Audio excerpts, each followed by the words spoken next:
मैं इकोनॉमिक्स के बारे में बात कर रही हूँ, तो we understood that economics is the study of the economy as a whole.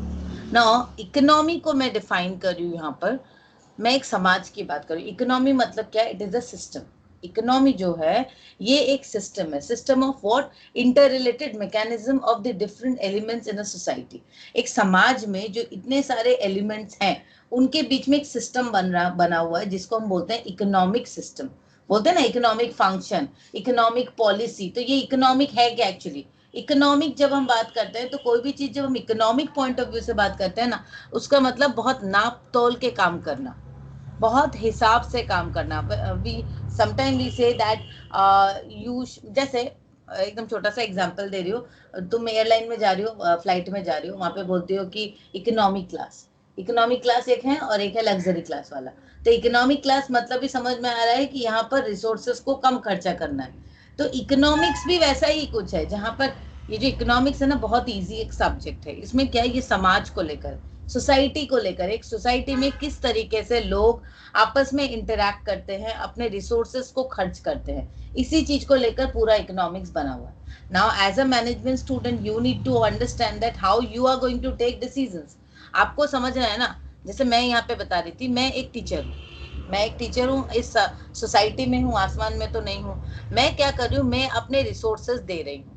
मैं अपने रिसोर्सेज क्या दे रही हूँ? मैं अपना लेबर प्रोवाइड कर रही हूँ, मैं पढ़ा रही हूँ आपको। उसके बदले देयर सो मेनी स्टूडेंट्स, बहुत सारे स्टूडेंट्स मेरे इधर है, कोई उधर है, बहुत सारे स्टूडेंट हैं। तो इन लोग मुझे क्या दे रहे हैं? फीस दे रहे हैं। तो मेरे पास एक पैसा आ रहा है, राइट? अब ये पैसे जो हैं, मैं पैसे को तो अपने पास नहीं रखी हुई हूँ। इस पैसे को मैंने, फिर हो सकता है तुम्हारा ही कोई कपड़े का दुकान है, मैंने तुमसे कपड़े लिए, तो तुमने मुझे कपड़े दिए, मैंने तुमको पैसा यहाँ पर दिया, ठीक है।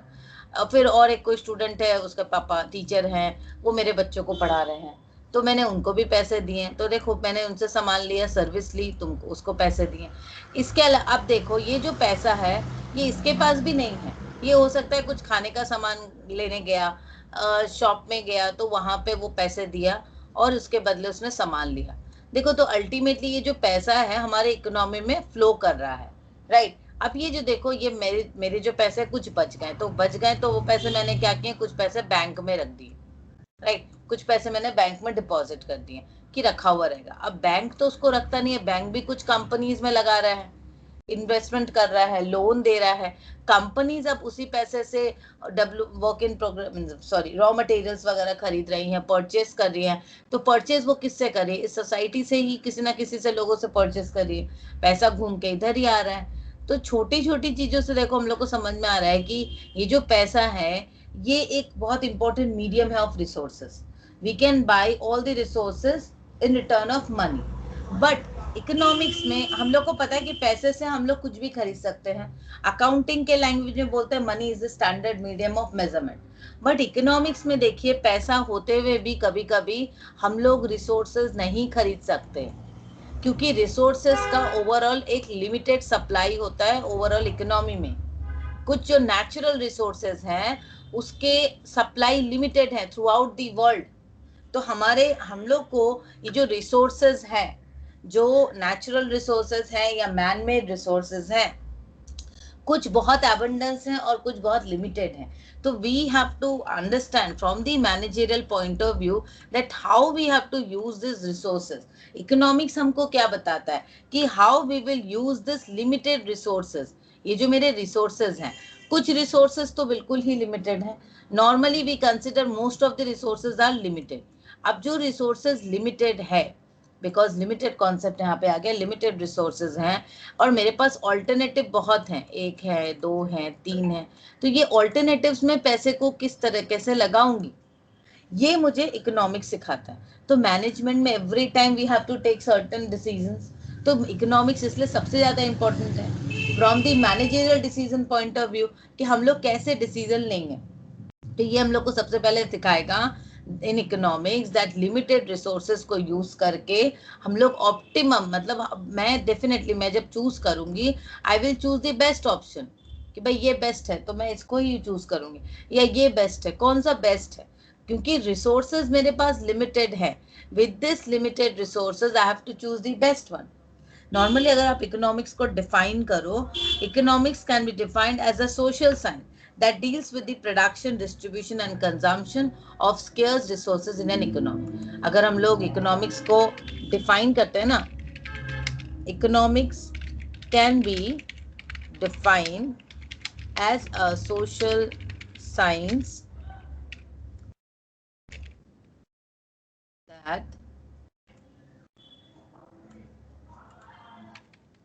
that deals with the production, distribution and consumption of scarce resources in the country. This is very clear. ये आप लोग को अच्छे से समझ में आ गया कि इकोनॉमिक्स एक सोशल साइंस है. Social science means the science that deals with the society, the people of the society, how the people in the society take decision. वही तो सोशल स्टडीज है ना, सोशल साइंस. समाज में हम लोग रहते हैं और समाज में रहकर हम लोग किस तरीके से डिसीजन लेंगे. आप ही समझ लो, अगर आप एक प्रोड्यूसर हो, then how will you take decision. आप डिसीजन किस तरीके से लोगे अपने प्रोडक्शन के बारे में, कंजम्पशन के बारे में. Since we have limited resources and with that limited resources we have to consider which way to go. production किसको करना है. that is why we have three central problems of an economy, जिसको हम लोग बोलते हैं, ये जो हमारा three central problems है, three central problems of an economy can be deduced from there. that is what to produce, आगे सबसे पहले what to produce, ठीक है, how to produce and for whom to produce. हमारा जो पूरा सेंट्रल प्रॉब्लम है ना, वो इसी चीज को लेकर डील करता है. What to produce, how to produce and for whom to produce. इसी चीज को लेकर इर्द गिर्द है ये पूरा एंटायर इकोनॉमिक्स.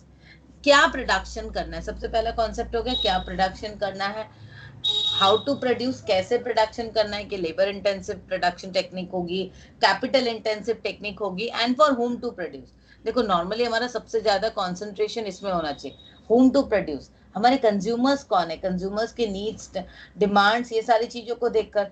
अभी हम लोग इकोनॉमिक्स पॉइंट ऑफ व्यू से देख रहे हैं होम टू प्रोड्यूस. कंज्यूमर की नीड्स को समझना पड़ेगा. अब कंज्यूमर की नीड्स को समझते हुए ये भी जानना है कि कंज्यूमर को जो मैं प्रोडक्ट ऑफर कर रही हूँ, वो जो प्रोडक्ट है वो नीड्स कैटेगरी में है, वांट्स कैटेगरी में, क्योंकि उसके हिसाब से हम प्राइसिंग वगैरह करेंगे. आप एक मैनेजरियल फंक्शन के हिसाब से सोचो. जब आप इकोनॉमिक्स पढ़ रहे हो, you need to consider from the managerial aspect. अगर आपको मैनेजरियल डिसीजन मेकिंग लेनी है, if you have to take managerial decision, then how will you take decision. आप इस एस्पेक्ट पे क्या डिसीजन लोगे. what to produce, how to produce, for whom to produce. तो इकोनॉमिकली आप क्या क्या डिसीजन लोगे. फॉर whom to produce, तो you will identify the customer needs, customer की नीड्स क्या है और डिमांड्स क्या है. अब जो डिमांड है वो कौन सी कैटेगरी में है, डिमांड है वो कौन सी category of demand need to be understand, because accordingly you will use the pricing strategy. आपकी pricing strategy category of demand के ऊपर डिपेंडेंट है. अगर एक नेसेसिटी डिमांड है, एक डिमांड जो है नेसेसिटी कैटेगरी में है, मतलब मेरे जो प्रोडक्ट है वो नेसेसिटी कैटेगरी में, तो उसके लिए ज़्यादा एडवर्टीजमेंट या ज़्यादा कुछ करने की ज़रूरत नहीं होती, क्योंकि वो ऑटोमेटिकली सामान बिक जाता है. और एक प्राइसिंग स्ट्रैटेजी आ गई, प्राइसिंग मुझे क्या रखना है, बहुत तरह की प्राइसिंग स्ट्रैटेजी होती है. फिर एडवर्टीजमेंट एंड ब्रांडिंग स्ट्रैटेजी जो है, वो सारी चीजें आ गई.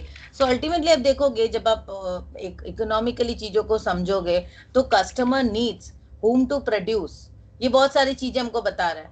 देन हाउ टू प्रोड्यूस, मेरी टेक्निक्स क्या होंगी, टेक्निक्स ऑफ प्रोडक्शन, वो डिसीजन आपको लेना होगा. Whether it would be labour intensive technique और capital intensive technique. Capital intensive techniques क्या होगा वो हमको देखना है, ठीक है. Then we will also think about the CVP analysis. यहाँ पे हम सीवीपी एनालिसिस करते हैं, that is cost volume profit analysis. किस लेवल पे मुझे प्रॉफिटेबिलिटी आ रही है, क्या मेरा वॉल्यूम होना चाहिए, उसमें मेरी कॉस्टिंग क्या होगी, उसको बोलते हैं सीवीपी एनालिसिस. देन आप आ जाते हो ब्रेक इवन एनालिसिस पे. ब्रेक इवन एनालिसिस, तो आप अल्टीमेटली देखते हो कि मैनेजरियल डिसीजन मेकिंग में इकोनॉमिक्स का बहुत इंपॉर्टेंट रोल है. अब देखो मैनेजरियल डिसीजन मेकिंग में कितना कुछ आ जा रहा है, इकोनॉमिक्स आपको कितने एस्पेक्ट से हेल्प कर रहा है. अगर हम इकोनॉमिक्स के कॉन्सेप्ट को समझते हैं that what are the tools and technique that we have to use, तो हमको मैनेजरियल डिसीजन में कितना कुछ आ जा रहा है ना, हेल्प कर रहा है कि आप मैनेजरियल डिसीजन में देखो कितनी कुछ हो सकते हैं। प्राइसिंग स्ट्रैटेजी आ गई, टेक्निक्स ऑफ प्रोडक्शन हो गया, फिर CVP analysis, break even analysis हो गई, उसके बाद तो है ही what to produce and all, ये तो है ही हमारा क्या चीज किस मात्रा में प्रोडक्शन करनी है, इकोनॉमीज ऑफ स्केल हमको किस लेवल पे मिलेगा वो हमको देखना है, then the market structure in which we are operating वो हमको देखना है, मार्केट का टाइप कैसा है, क्योंकि उसके हिसाब से फिर प्राइसिंग वगैरह डिपेंडेंट होंगी, ठीक है, कार्टल्स वगैरह फॉर्म होते हैं एंड ऑल दोस थिंग। तो मैनेजरियल डिसीजन मेकिंग में इकोनॉमिक्स का एक बहुत इंपॉर्टेंट रोल है। If you are a manager and you have to take decision, you have to understand कि मैं ये दाम रखूंगा, तो ये दाम मार्केट में, जिस मार्केट में ऑपरेट कर रहा हूँ मुझे वो मार्केट समझना है। तो वो मार्केट को कैसे समझेंगे? Only by understanding economics terms. Economic में मार्केटिंग का पूरा एक ये है, मार्केट क्या है वो हमको समझना है, right? Now, Professor Robbins defines economics as a science which studies human behavior as relationship between ends and scarce means which have alternative uses. देखो रॉबिन्स का जो डेफिनेशन है, उन्होंने क्या बताया है? Robins define economics as a science which studies economic behavior as a relationship between ends and scarce means which have alternative uses. Is this clear? इसका मतलब रॉबिन्स, प्रोफेसर रॉबिन्स ने किस तरीके से डिफाइन किया है that economics is a science which studies economic behavior. Economic behaviour को यहाँ पे स्टडी करते हैं as a relationship between ends and scarce means which have alternative uses. Again मेरे पास एक रिसोर्सेज हैं, जैसे मेरा जो ये टाइम है, मैं आप लोग को जो पढ़ा रही हूँ, मैं एक लेबर दे रही हूँ, मेरा एक टाइम दे रही हूँ, मेरी फैसिलिटी दे रही हूँ, मैं इस जो ऑफिस में आपको पढ़ा रही हूँ, ये ऑफिस का तो अपॉर्चुनिटी कॉस्ट है। मैं आपको नहीं पढ़ा के मैं यहाँ पे एक दुकान खोल सकती थी, मैं एक फैक्ट्री डाल सकती थी, I could have done anything else. तो यहाँ पर क्या है, जब ऑल्टरनेटिव यूजेस है ना, मेरे जो रिसोर्सेज है, मेरा ये ऑफिस क्या है, लैंड, मेरा जो टाइम है वो मेरा अपना जो लेबर दे रही हूँ वो अलग, तो लैंड लेबर कैपिटल ऑर्गेनाइजेशन में अपने प्रोवाइड कर रही हूँ ना, तो मैं जो आपको प्रोवाइड कर रही हूँ, again the same concept, that is my resources. Resources जो है लिमिटेड है, बट इसके ऑल्टरनेटिव यूजेस है, मैं उसमें फैक्ट्री डाल सकती थी, मैं आप लोग को पढ़ा रही हूँ, मैं कुछ अदर दुकान वुकान डाल सकती थी, बट मैंने ऑफिस डाला आप लोग को पढ़ाने के लिए, ठीक है, तो मैंने फैक्ट्री नहीं डाली। तो इसका मतलब क्या है, यहाँ पर इकोनॉमिक बिहेवियर क्या, हमारे एंड्स एंड स्केयर्स मीन्स, मेरे एंड्स क्या है, क्या क्या एंड है, क्या क्या पॉसिबल अल्टरनेटिव्स मेरे पास हैं, और मेरे पास जो मतलब स्केयर्स मीन्स जो है वो मेरे पास जो रिसोर्सेज है वो तो स्केयर्स ही है ना, ऐसा तो नहीं है कि आपके पास बहुत है, रिसोर्सेज जो है दैट इज स्केयर्स, स्केयरसिटी है, that is why there are opportunity cost. ये जो रिसोर्सेज हैं क्योंकि ये स्केयर्स है, कम है, स्केयरसिटी कॉन्सेप्ट तो है ना, ऐसा तो नहीं है बहुत ज्यादा है, and that is why we have opportunity cost involve. मैं अगर सिलेक्शन बी कर रही हूँ तो आई एम लूजिंग ए, मैं अगर एक को सिलेक्ट करती हूँ तो दूसरे को मुझे छोड़ना पड़ेगा ना, कॉन्सेप्ट इज दिस ओनली। हम लोग आ जाते हैं यहाँ पर,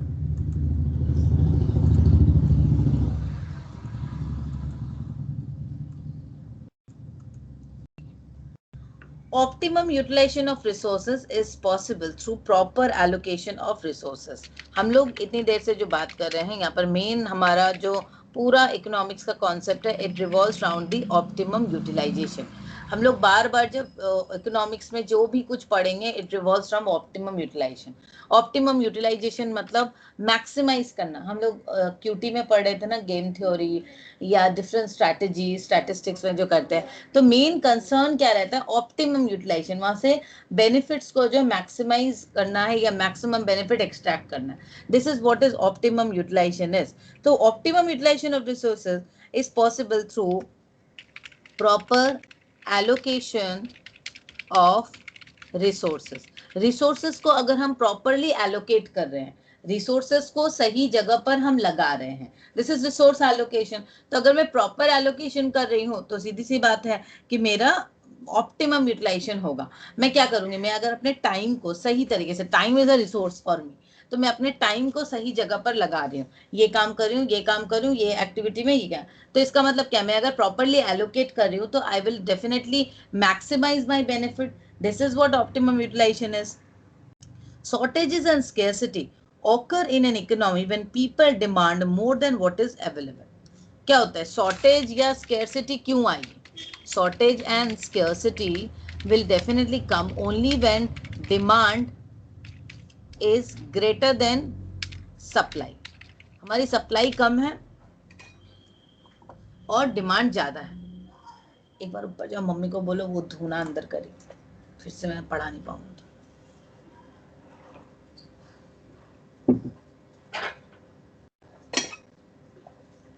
ऑप्टिमम यूटिलाइजेशन हुआ ना. ये जो डिमांड अगर ज्यादा होगी सप्लाई से, अच्छा यहाँ तक कॉन्सेप्ट क्लियर जा रहा है? कहीं मैं ज्यादा इसमें नहीं जा रही हूँ ना? नहीं मैम, एकदम ठीक जा रहा है ना?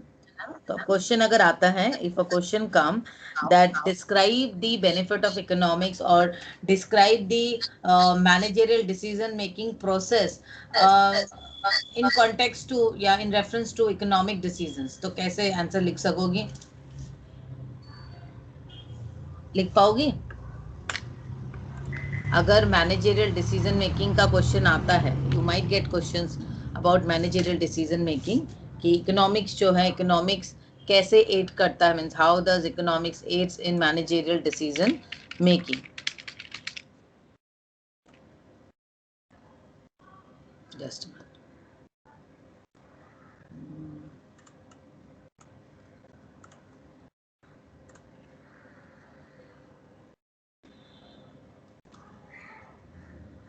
ये नहीं, एक बहुत अच्छी साइट थी, मैं उसको फॉरवर्ड करती हूँ, मुझे मिल नहीं रहा है अभी.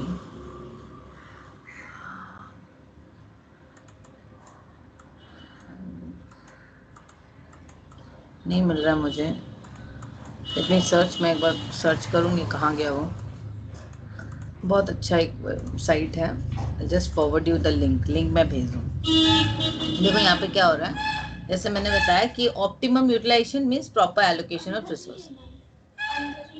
शॉर्टेज एंड स्केर्सिटी, अब यहाँ पर शॉर्टेज एंड स्केर्सिटी कब होगी? जब demand is greater than supply. अब जब डिमांड ग्रेटर देन सप्लाई होगी तो हम लोग को क्या करना होगा?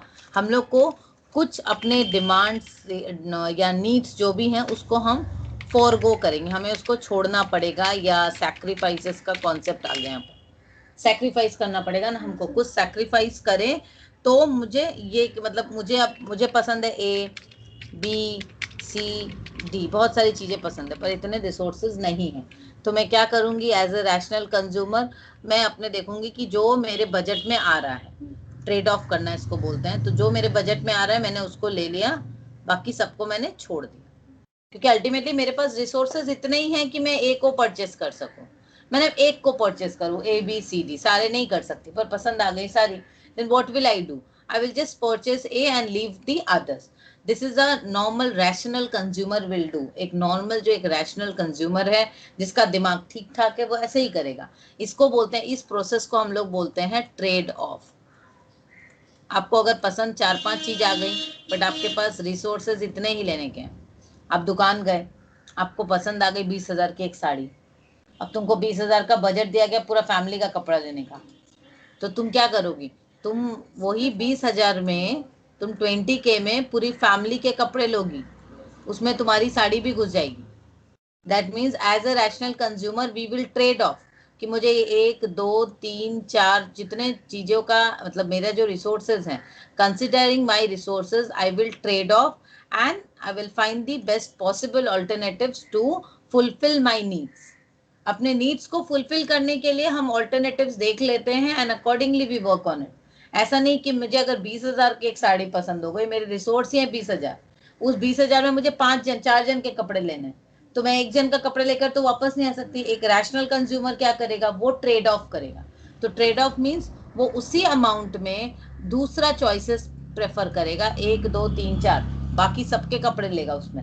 ठीक है, ये एक रैशनल कंज्यूमर करता है विद लिमिटेड रिसोर्सेज को कंसिडर करते हुए ट्रेड ऑफ करता है. ठीक है, क्लियर है कॉन्सेप्ट? चलिए इसके बाद एक बार डिस्कस कर लेते हैं. This is just the theoretical portion.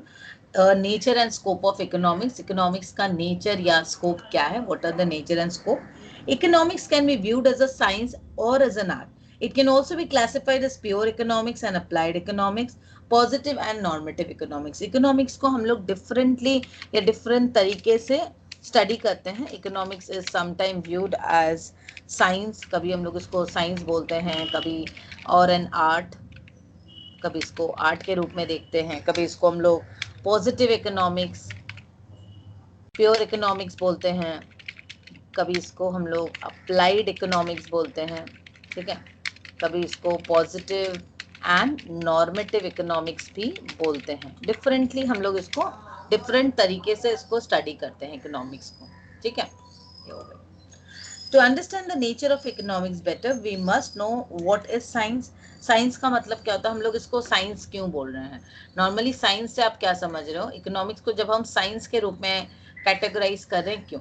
Science का मतलब क्या होता है, एनीथिंग. और साइंस मतलब क्या है, एनी फैक्ट. जो फैक्ट क्या करता है, आपको एक मतलब science is what, a systematic body of knowledge of facts and information that expresses the relationship between causes and effect. तो साइंस आपको क्या बताता है, हर एक चीज का कॉज और उसका effect, cause and effect relationship को बताता है साइंस. सो आप इकोनॉमिक्स में भी देखो, इकोनॉमिक्स को रिलेट करते हैं हम लोग साइंस के संग, बिकॉज इकोनॉमिक्स भी आपको कॉज एंड इफेक्ट का रिलेशनशिप को एक्सप्लेन करता है. कैसे एक्सप्लेन करता है, अगर मेरे सडनली मैं देख रही हूँ कि मेरे डिमांड जो है, प्राइस मतलब मेरे डिमांड जो है वो बढ़ रहे हैं प्रोडक्ट के, तो उसका कॉज क्या है, what could be the cause of it. हो सकता है मेरे कॉम्पिटिटर्स ने अपने प्राइस बढ़ा दिए, उसके जो कंज्यूमर्स हैं वो सब्स्टिट्यूट होके मेरे पास आ गए. तो मेरे जो कॉम्पिटिटर है, मेरा कॉम्पिटिटर ने अपना प्राइस हाई किया, उसका इम्पैक्ट हुआ, मेरा डिमांड बढ़ गया. There could be different type of scenarios. मैं एक कॉज एंड इफेक्ट बता रही हूँ. तो साइंस के जैसा ही इकोनॉमिक्स भी आपको हेल्प करता है in understanding the cause and effect relationship. Next है आर्ट. इकोनॉमिक्स को हम लोग आर्ट भी बोलते हैं. आर्ट क्यों बोल रहे हैं, बिकॉज ये भी एक तरीका है, स्किल है. जैसे आर्ट होता है एक स्किल, एक स्पेसिफिक स्किल है, वैसे ही इकोनॉमिक्स भी तो एक स्किल है ना, जहां पर आप इतने सारे ऑल्टरनेटिव्स में पॉसिबल कॉम्बिनेशन सिलेक्ट करते हो, ऑप्टिमम यूटिलाइजेशन. 20,000 की साड़ी पसंद आ गई, उसी 20,000 में पूरे घर के सामान को ले रहे हो, तो अल्टीमेटली आपको तो पॉसिबल स्ट्रेटेजीज बनानी है, कॉम्बिनेशन देखना है, जहां पर आप बेस्ट पॉसिबल वे में स्किल को अपने यूज कर रहे हो. यहाँ पर पैसे के इकोनॉमिकली यूज कर रहे हो, बस यही बात है. अब अगर प्योर इकोनॉमिक्स है, अप्लाइड इकोनॉमिक्स है. Pure economics deal with normally deal with the theory, as economics deals with the wants and needs of the demands. It is sometimes defined as art. हो गया इसको. Some economists categorize economics into pure economics and applied economics. The well-known economist Professor Bayes defined a pure science as one that furnishes the tools with which applied science work. देखो, economics को भी pure economics भी बोला गया है. Pure economics क्यों बोला गया, क्योंकि प्योर साइंस से इसकी कंपैरिजन की गई है. ये जो प्रोफेसर हैं, प्रोफेसर बेस, इन्होंने बताया दैट प्योर साइंस क्या करता है, pure science will furnish the tools that with which applied science work. Pure science वो टूल्स एंड टेक्निक देता है, जैसे कुछ फॉर्मूला देता है प्योर इकोनॉमिक्स. प्योर इकोनॉमिक्स भी तो वैसे ही हम लोग को डिफरेंट थ्योरी देगा, जैसे लॉ ऑफ डिमांड की थ्योरी, वही प्रोडक्शन कॉस्ट की थ्योरी, वही डिफरेंट थ्योरी देता है. इसके ऊपर अप्लाइड इकोनॉमिक्स काम करता है. नॉर्मली हम लोग माइक्रो लेवल पे जो है ना सारी थ्योरी पढ़ते हैं, और मैक्रो लेवल पे उसका इम्प्लीमेंटेशन पढ़ते हैं. ठीक है, then come the positive economics and normative economics. Positive economics क्या बताता है, अभी की सिचुएशन कि अभी क्या है हमारा, what is the current scenario.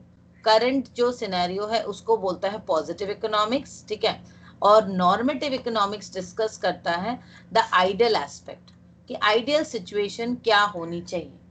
ये होता है नॉर्मेटिव इकोनॉमिक्स. ठीक है, ये डिफरेंट एस्पेक्ट हैं. थ्योरेटिकल एस्पेक्ट मतलब इकोनॉमिक्स के जो आप नेचर या स्कोप को अगर हम डिस्कस करते हैं, तो बहुत सारी, जैसे पॉजिटिव इकोनॉमिक्स एक्सप्लेन करता है economic phenomena according to their causes and effect.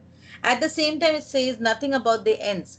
Positive economics क्या है actually, it explain the economic phenomena according to their causes and effect. It says nothing about the ends. It is not concerned with moral judgment. Positive economics बता रहे ये situation है, ये current situation है, ये कहाँ से आई है, इसका इफेक्ट ये है, ये सिचुएशन थी, ये कॉज है, इसका इफेक्ट ये है. उससे ज्यादा वो मॉरल जजमेंट में नहीं जाता, ये स्टैंडर्ड होना चाहिए, ये आइडियल सिचुएशन होना चाहिए, वो सब नहीं. वो सब का काम होता है नॉर्मेटिव इकोनॉमिक्स का. नॉर्मेटिव आपको आइडियल सिचुएशन वगैरह को बताता है. ठीक है, इसके बाद हम लोग आ जाते हैं micro and macro level of analysis में। ये तो देखिए माइक्रो एंड मैक्रो लेवल को हम लोग बहुत ज्यादा डिटेल्स में डिस्कस करते हैं, क्योंकि मैक्रो लेवल जो है वो स्मॉलर लेवल है and micro level the broader level of discussion. Whenever we think about the micro and macro level, we have to consider the smaller level and the broader level.